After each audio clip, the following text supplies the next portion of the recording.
This presentation, going to be a little longer than the previous one, is the World War II at the home front. Pretty much so. A couple of World War II posters on the right. Keep Us Flying by War Bonds. This is in reference to African American pilots who were eventually allowed to fly into combat. They were brought together and placed and trained in Tuskegee. So Tuskegee will be known for a couple things. One, this is where the first World War II African-American troops in mass will be collected and trained and prepared, like I said, eventually allowed to fly. And there were some experiments in Tuskegee, which we'll be talking about later. Oh, looking on the left, she may look clean, but pickup's a good time, girls. Prostitutes spread syphilis and gonorrhea. You can't beat the Axis if you get VD. Woo! So now it becomes patriotic not to have a venereal disease. Well done. She does look clean, but... Well, these are the next big three things we're looking at. Mexicans, Japanese, and women. Look at an ad from a magazine on the left. This is America, where a fella can start on the home team and wind up in the big league, where there's always room at top for the fella who has it on the ball. This is your America. Keep it free. Contrast that with photograph on the right. The Wantu Company. Little grocery store run by a Japanese-American family. Look at that sign. I am an American. We're going to see that after September 11th. That same sign. I'm an American. Support the troops. You're going to see that primarily on the doors of gas stations. So a number of gas stations are owned by people from various parts of the world. People who appear darker, who may be Muslim. So, we see this. After September 11th, we saw this during World War II. Well, we got 10 million American men in uniform. We need food. We kicked out most, if not all, well, most of the Mexican workers during the Depression. Now we need them back, so we launched the Bracero program.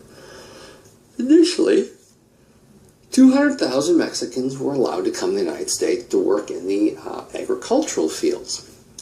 And, you know, like, see this here, it had to be officially done. You wait in line, you talk to a representative of the U.S. government, and this is what they would produce. Alien laborers permit and identification card. So they would have your name, they would have where you're from, they would have where you're going, they would have all sorts of information on coming and going, and then your number. Well, 200,000 documented was the limit. We have no idea how many undocumented Mexicans came up here, and did we care? Absolutely not, because we needed as many agricultural workers as possible. So, when the economy is good, and it's getting better during World War II, and there's also a tremendous need for agricultural workers during World War II, when the economy is good and there's a need for these workers, Americans don't care. It's when the economy goes sour, then Americans are looking for the scapegoat. And it doesn't matter if it's in the first decade of the 19th century or the second decade of the 21st century. We will blame immigrants for our failing economy.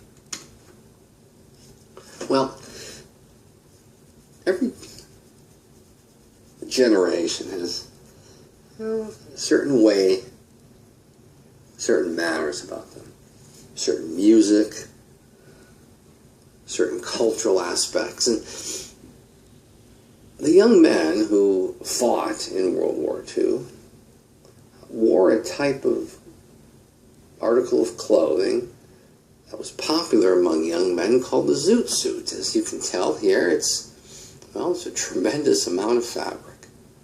Certainly oversized, The jacket goes, halfway between the hips and the knees. The pants are flaring closer by the ankle. These remind me of the pants that MC Hammer wore in the video "You Can't Touch This." So, like I said, this is worn by young men. Doesn't matter what their color is or their race. This is what they wore, and this is guys checking out. Hey, look at that! Look at her. She's checking him out. Hey, nice zoot suit there, buddy. Well, as I said, this is a lot of material. World War II begins, and we need to preserve, reserve. And so clothing styles will change to match the reality that we want to use as much cloth or textiles for the war effort. So jackets are going to lose this. Jackets become much more form-fitting. Bottom of the jacket goes from here to the waist, slim pants. And so it becomes patriotic to wear clothes that look more like this than like this. So a lot of the white Americans will opt for this new fashion to be patriotic. Well, second and third generation Mexican Americans living in Los Angeles, specifically East LA, found themselves, caught between two cultures. They were, their cultural appropriations were too American to be considered Mexican by the older Mexicans living, or the first generation living in Los Angeles. But these Mexican Americans were too dark to be considered truly equals to white Americans. And so they fell between these two cultural realities, and they didn't seem to embrace the patriotism that most Americans had, because they felt that they were second-class citizens. Why should they support a war effort? Why should they support the freedoms of people in Europe or in Asia when the U.S. government or white American leaders don't support their freedoms or their equalities in the U.S.? Well, like I said, the Bracero program brought in Mexican immigrants to work in the agricultural fields. Los Angeles in the summer of 1942.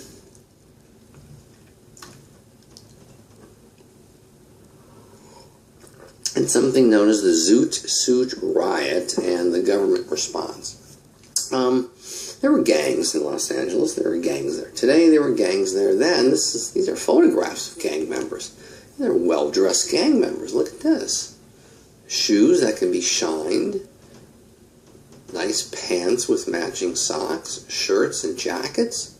Well done. These are well-dressed gang members. Well, in a place called Sleepy Lagoon, there was a birthday party, and gang members, family members were there, and then a rival gang showed up, and a fight ensued, and one person was killed. So the mayor of Los Angeles will use this fight at Sleepy Lagoon to launch a police raid against not just gangs, but they also swept up Mexican Americans. And the governor is going to eventually assist with state troops. And then what happens is that these police officers and a lot of civilian volunteers, i.e. mobs, will start entering the Mexican-American neighborhoods in and around Los Angeles. And they will grab Mexican-Americans out of movie theaters, out of their homes, out of their cars. They'll set their cars on fire. They'll throw rocks through their house windows. And then they're going to be joined by members of the military. Guys from bases in San Francisco and San Diego, as far away as Las Vegas, will come to Los Angeles. And certainly this is known in their reports. And what does FDR do? He does nothing until it appears that the Japanese heard about this. And the fear was the Japanese are going to use this race riot as propaganda against the U.S., to tell these minority groups, why should you fight for a country that doesn't support you? So eventually FDR is going to order all the military back to their bases, and the Zoot Suit Riot comes to an end. Like I said, 200,000 initially, More and more are showing up. For the most part, we don't care because the economy is good and we need them. Estimates of 280,000 and then eventually 865,054. We think there's over 1 million. Well, the economy starts taking a dip. The amount of money that we spent during the Depression and World War II comes to a loud screeching halt. The economy goes down, and so we got to blame somebody, so we're going to blame the immigrants, and specifically the undocumented, those Mexicans who came up here to work in our agricultural fields and who stayed. So the federal government will launch what they call Operation Wetback. This was not a classified name. This was the name that you would find in newspapers. Federal authorities, along with state troops, Texas Rangers here, state police in New Mexico, Arizona, and California, will simply round up people they believe to be undocumented. Many times, hundreds of Americans are going to be included, and they're going to be shipped to Mexico. As this photograph suggests, sometimes if you run, you're going to get shot. That's Operation Wetback. Next, we move to the Japanese. On the left is a grandpa and his 2 grandsons. They are being relocated from their homes and land on the West Coast to camps throughout the United States. This is the tag. This is going to have their name, and it's going to say what camp they're going to. Here's an ad. Japs bomb USA.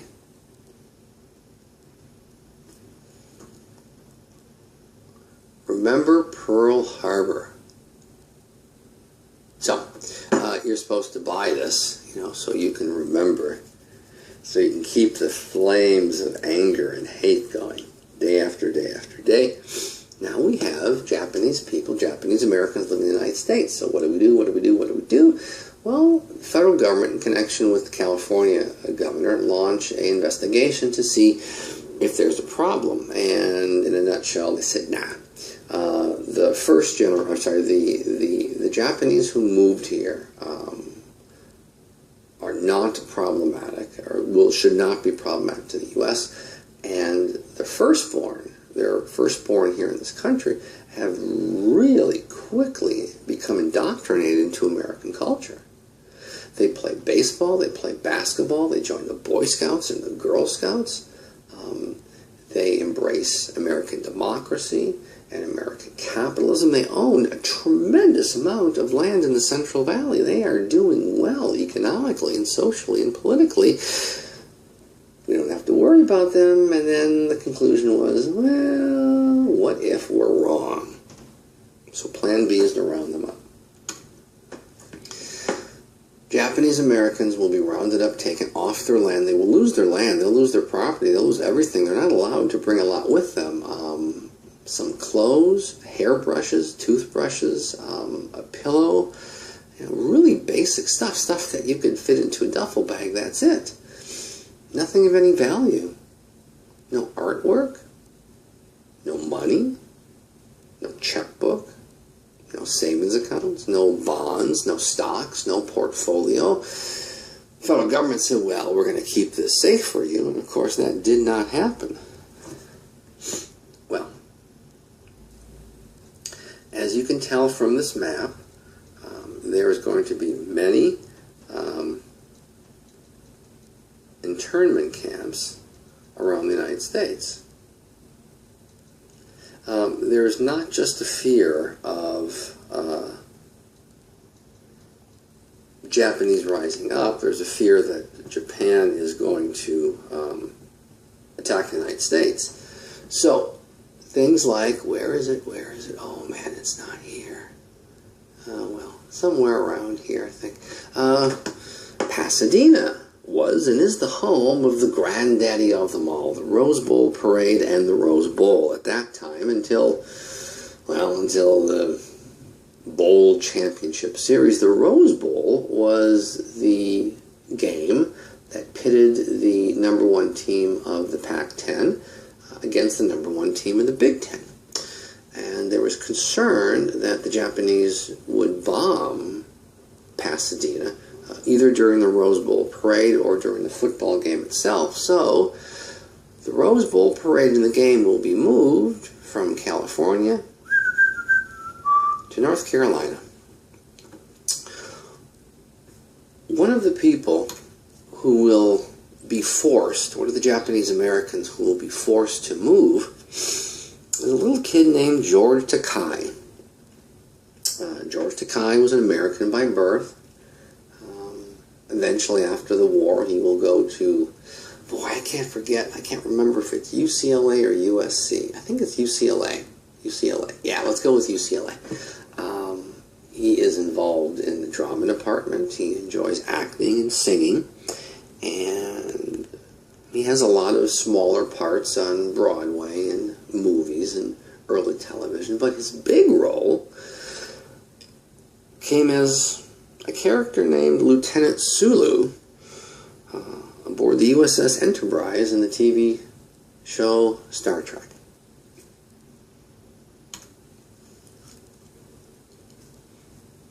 Photograph of one of these little Japanese American kids. There's the tag, and that's it. That's his entire life in that bag. Once again, the Japanese, look at those teeth. Those aren't real. Those almost look like fangs, don't they?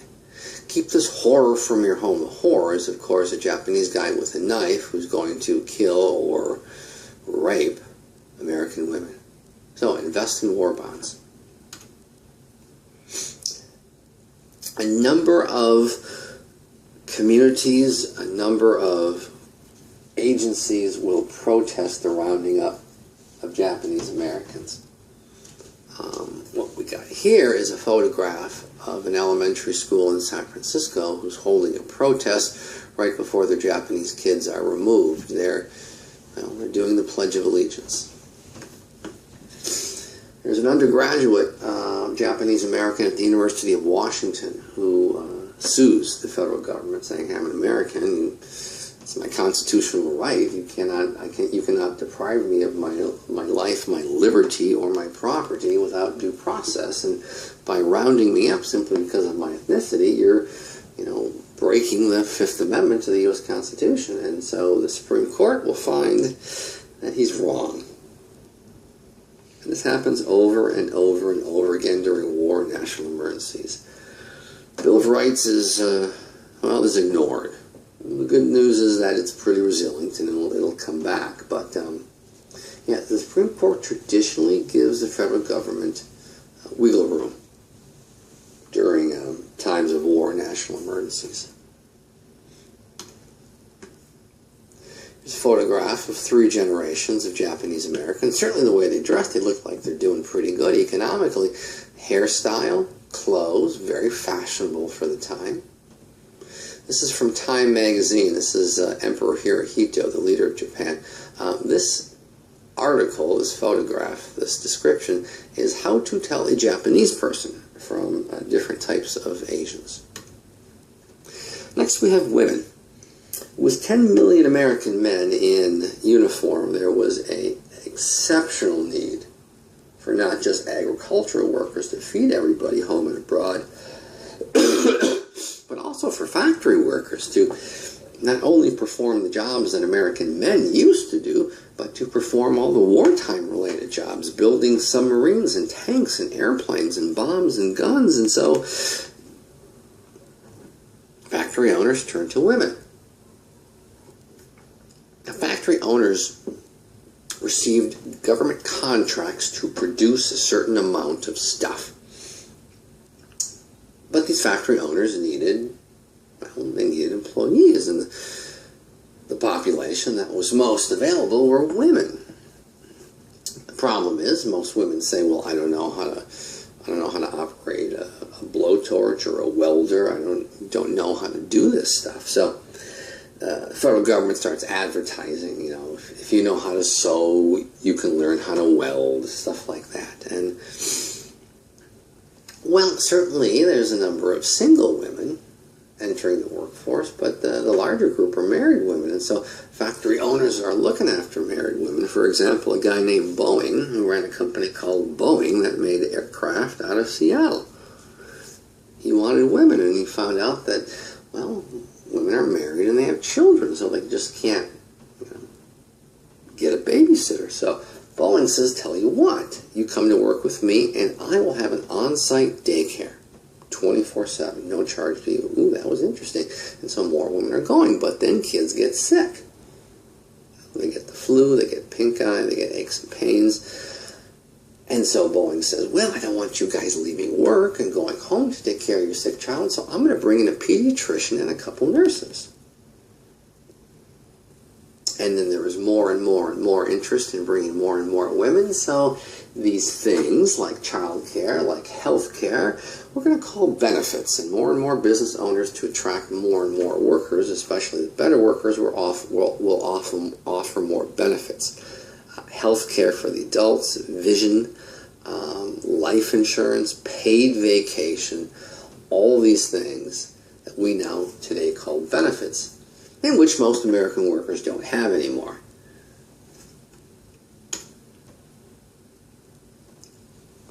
Women working in factories building stuff. This one is riveting.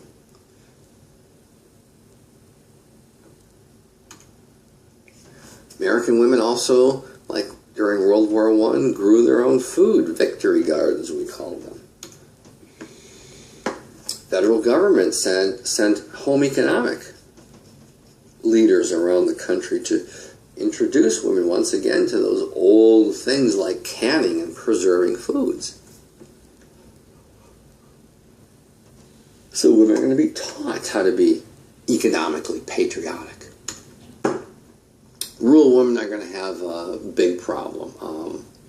The men are gone, there's a lack of roads, there really is a lack of jobs as well. So the Depression will really continue in the rural parts of the country as opposed to the urban centers where the Depression much more quickly comes to an end. African American women are going to get a tremendous boost, just like African American men.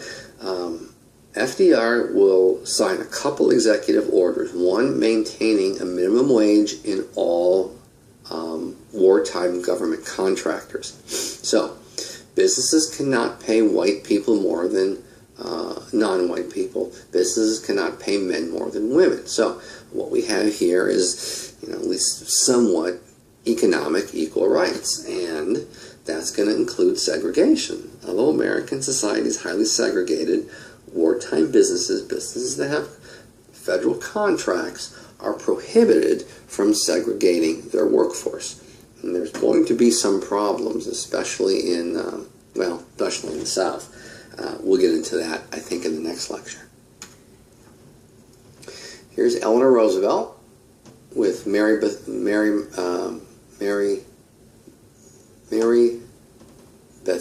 McLeod. Mary McLeod Bethune. Mary McLeod Bethune. Here's some African American women working. So, here's two different interpretations of women. On the left is the traditional role of women. This is the cover of a magazine.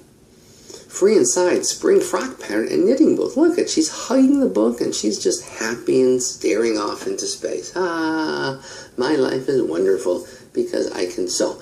Look at the woman's representation on the right.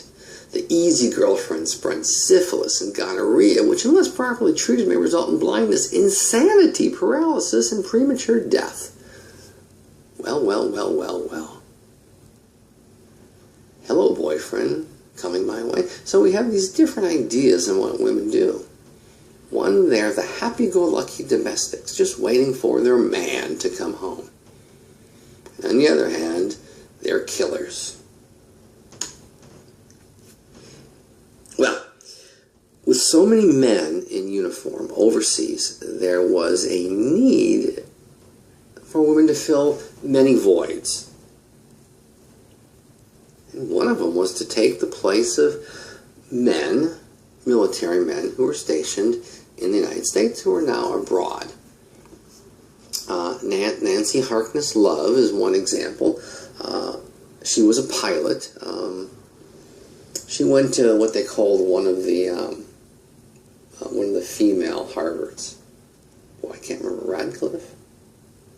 Can't remember. Anyhow, college graduated, got her pilot's license actually before she graduated from college, was a very well-known pilot before World War II. She entered a lot of races against men.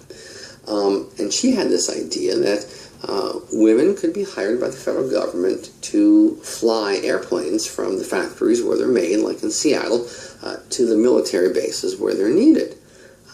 Eventually, this will be extended to flying the aircraft from the bases in the United States to the bases in Europe and Asia.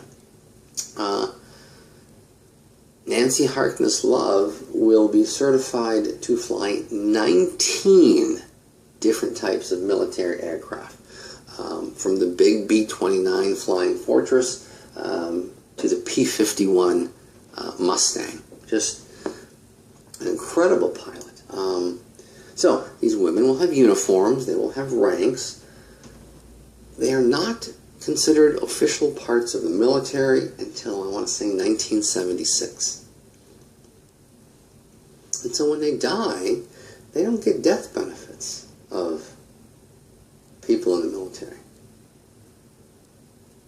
And a lot of these women will die flying these combat aircraft from the United States to U.S. forces in the Pacific, and from the United States to U.S. forces in Europe.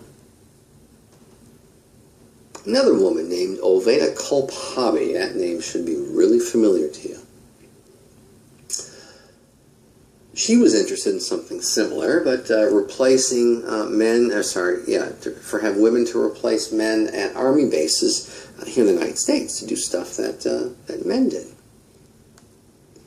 And so she came up with this idea called the Women's Auxiliary Corps, or what will eventually be called the Women's Auxiliary Corps. Like I said, women are simply taking jobs that men used to fill before they were sent overseas. It's going to be military, they're going to wear uniform, they're going to have rank, but once again, they will not be considered real members of the active duty. So after the war, they will not get benefits. During the war, they will not get benefits. The WAVES, Women Accepted for Volunteer Emergency Service, will be led by a woman named Milford McAfee. And this is the woman's Navy. So they would take the place of men who went from Galveston to the Pacific, and they would be working in the naval bases here in the United States. Bring him home sooner. Join the WAVES. We had the SPARS. The SPARS were the Women's Coast Guard, led by Dorothy Stratton. This tour is some of the women who were members of the Women's Coast Guard in World War II. Enlist in the Coast Guard SPARS. Release a man to fight at sea. Once again, sacrifice was an American liberty during World War II. Sacrifice was an American liberty during World War I, during the Spanish-American War, during the Civil War, during the Cold War of the 1950s. And then sacrifice begins to go away in the late 1960s. We'll talk about that later on. So, segregation, as I mentioned, no, not in factories that have federal contracts. So, here's another photograph of African-American women working in a factory. You see guys in the background. Once again, they cannot discriminate. You cannot have all women or all men or all white or all black employees. The more women at work, the sooner we win. Your local U.S. Employment Service. She is actually working in a this is a space where a machine gunner would go underneath bombers. I'm not sure if it's the B-29, the B-17, but anyhow, they had these underbelly gunners. So, World War II at home.